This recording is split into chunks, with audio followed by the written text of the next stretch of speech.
ബസൂക്കയുടെ ആദ്യ ദിന collection report പുറത്തു വന്നിരിക്കുന്നു. പേരുകൊണ്ട് തന്നെ ആദ്യം മുതൽ തന്നെ പ്രേക്ഷകർക്ക് വളരെ താല്പര്യം ഉണർത്തിയ ചിത്രമാണ് ബസൂക്ക. മമ്മൂട്ടി നായകനായ ബസൂക്ക ഇന്നലെയാണ് തിയേറ്ററുകളിൽ എത്തിയത്. പേരുകൊണ്ട് തന്നെ ആദ്യം മുതൽക്കേ പ്രേക്ഷകർക്ക് വളരെ നല്ല രീതിയിൽ താല്പര്യം ഉണർത്തിയ ചിത്രമാണ് ബസൂക്ക.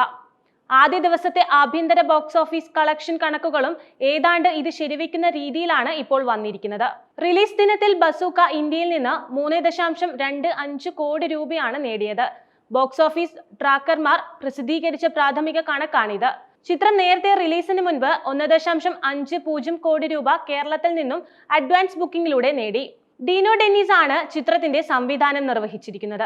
ചിത്രത്തിൽ മമ്മൂട്ടിക്കൊപ്പം പ്രശസ്ത സംവിധായകനും നടനുമായ ഗൗതം വാസുദേവ് മേനോൻ പ്രധാന കഥാപാത്രത്തെ അവതരിപ്പിക്കുന്നുണ്ട്. സിദ്ധാർത്ഥ് ഭരതൻ, ബാബു ആന്റണി, ഹക്കീം ഷാജഹാൻ, ഭാമ അരുൺ, ഡീൻ ഡെന്നീസ്, സുമിത് നെവൽ, ദിവ്യ പിള്ള, സ്ഫടികൻ ജോർജ് എന്നിവരാണ് ബസൂക്കയിലുള്ള മറ്റ് പ്രധാന താരങ്ങൾ. നിമിഷ് രവിയാണ് ചിത്രത്തിന്റെ ഛായാഗ്രഹണം നിർവഹിച്ചിരിക്കുന്നത്.